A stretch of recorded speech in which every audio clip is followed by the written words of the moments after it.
What is good, YouTube? Warstu here with a video on Avengers Endgame. So by the time you are watching this, I'm most likely watching Captain Marvel. So the Captain Marvel ticket giveaway is now over, and I would have contacted the winner via Instagram by this point. But don't worry, guys, there's another competition on the channel, which is for a Hasbro Infinity Gauntlet, which they are pretty pricey. They're about £130-ish. They do look pretty awesome. I would get myself one, but I don't really have anywhere to store it, but they do look pretty cool. So all you gotta do to enter that is subscribe to the channel at Warstu, which you're on right now, and let me know down below who's your favorite superhero or supervillain. So today we've got another plot leak for you. Now I find these videos very interesting. Why? Because the majority of you guys really like listening to plot leaks. It doesn't really matter if it's true or not, because any plot leak, said plot leak, is take it with a pinch of salt, take it with a grain of salt, because it's not really that hard to work out parts of a movie. So even if the plot leak isn't 100% correct, there probably will be a good bunch of parts of this plot leak that could very well be true. And a lot of you guys really like me going over plot leaks, which is strange in a way, but I really like going over plot leaks myself. So careful with spoilers. I don't want to ruin the movie for you. But let's be honest, if you go into the movie thinking about a plot leak before you watch a movie, then you go into the movie and watch said movie, then I don't know why you go watch it, because plot leaks is that it's just an afterthought really once you actually watch the movie. So yet again, credit to Reddit. So plot. Movie opens with Thanos taking off the gauntlet and inspecting his wounds. He doesn't show up again until halfway through the movie. Interesting opening. Now, as far as we can see in the first trailer, the gauntlet is like buried into him, so I don't think he could take it off. I'm not expecting Thanos to be in this movie an awful lot, but enough, because obviously they are trying to reverse the effects of the decimation. The Avengers are at the HQ facing with the aftermath of the decimation. Captain Marvel arrives. They explain what's happened. I mean, that makes sense, but I'm not expecting Captain Marvel to arrive so soon. Thor returns to Earth with the Asgardians. Valkyrie leaves on her own. Ant-Man is sent to the future, finds his family, and learns of the snap. Nah, I don't really think that line there is correct. I think it's a bit odd that he'd be sent to the future, but obviously, time vortexes, he can literally land anywhere. Ant-Man and Nebula are saved by Rocket, who tracked the Benatar to find his crew. They return to the Avengers base. Cap gets his shield back. Yeah, that will happen, some variation of that. During the Super Bowl TV spot, we see him looking at something. Someone's coming, so most likely that could be what happened. 1 year has passed. Black Widow finds Hawkeye in his Ronin gear. His family was killed in a car crash that happened as a casualty of the snap. Reversing it wouldn't bring them back. Widow conceives him to help the Avengers anyway and avenge their deaths. I mean, most of this is pretty standard so far. Vision has been resurrected, but he's all white without emotion and has no powers. He's basically a robot. This makes sense because we've seen said images of a greyish version of Vision. Pepper had survived the snap. She and Tony are married and have a child. Pepper resents him. Their marriage is unhappy because he has been obsessed with reversing the snap and has been manically building tons of suits. Bruce hasn't turned into Hulk in a year. All the Avengers feel guilty for failing to prevent the snap in some way. So a good portion of this could be true. Ant-Man arrives from the future at the HQ with the quantum tunnel, proposes the enhanced quantum technology to travel back in time. Yet some variation of that, because we've seen the space/quantum realm suits. Tony and Banner find Rocket in a bar in Europe. He has been living on Earth on his own and has given up on reversing the snap because he's afraid to get his hopes up. He reluctantly agrees to work with them, and together they create a device that can travel in time to different universes. The changes in the timeline won't affect their universe, which doesn't really make any sense if you think of multiverse travel. Obviously, I guess if they're talking about other universes, in theory, yes, it wouldn't affect travel in said universe. But if it's in the universe they're in, then yes, it would. Tony, Cap, and Ant-Man go back in time to the Battle of New York, successfully steal Loki's scepter after a fight with the Strike Team. Tony and Scott try to steal the Tesseract from the past. But they fight Tony, tries to explain that they need to stop Thanos, but Loki manages to free himself and uses the Tesseract to escape. See, this is why I think Parts is reliable, because not many other leaks actually mention Loki or any kind of variation of Loki, even though we know that Loki will be in this movie. Present Thor and Hawkeye go to Nanavir before it was destroyed by Thanos. They ask the Dwarf King to build the gauntlet. Thanos is seen again in his farm. His crops have grown. The gauntlet has healed. He's visited the Soul Stone and talks with young Gamora. The conversation turns gloomy when she warns him that they're going to end all worlds. Thanos realizes that he's speaking to someone else through young Gamora. They order him to stop the Avengers, otherwise all universes will perish from the unbalance caused by identical Infinity Stones in the same universe. See, finally, we're getting a pretty decent, factually speaking, storyline, because there would be unbalances if there were other stones in said universe. So, yeah, interesting. Banner and Widow visit New York Sanctorium in the past. They surprise the Ancient One because she had not seen them in her futures. She looks into Banner's soul and helps him control Hulk's rage.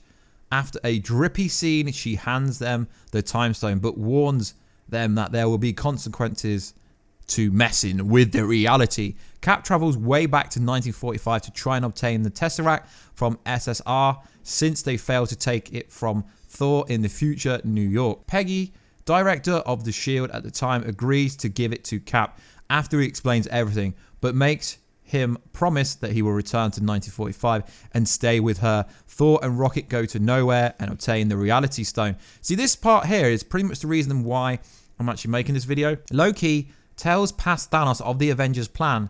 Past Thor, future Iron Man and future Captain America arrive in Xandar to obtain the Power Stone, but past Thanos has already arrived with his army. They fight Cap, use the original hammer, defeat Thanos, but he escapes with the Power Stone. Iron Man tries to chase him, but Thanos wounds him. Tony travels in time and finds himself in his workshop from his house in Cali. Pepper finds him and he is worried about him, thinking he's her universe Tony Stark. He apologizes for not being there enough, but she brushes it and he's off and goes to find the suppliers. He leaves before she comes back. See, this kind of goes into a bit more detail of what actually is going to happen. T'Chari attack Nanavir, the dwarves, Hawkeye holds them off, and he escapes with the gauntlet. So that could be the part of the most recent TV spot where Hawkeye actually is, because we know Hawkeye's going to be playing two characters in this movie. Present Thor takes Cap to past Volmir, where he defeats Red Skull. Red Skull says they can only obtain the Soul Stone by sacrificing what they love the most. Cap tosses Peggy's compass, implying that he will break his promise. The Avengers regroup in HQ, where present Thanos arrives. Captain Marvel holds him off while they enter the quantum realm. Thanos follows them after defeating Captain Marvel. All the Avengers fight Thanos in the quantum realm, where he can't use the Infinity Stone. Ant-Man steals the Soul Stone. They escape the quantum realm and leave Thanos trapped. Back in HQ, Tony uses a contraption powered by the Infinity Gauntlet to destroy the Soul Stone. Thanos is visited by Diana, who had ordered by a greater threat to send Thanos to stop the Avengers from messing with the multiverse.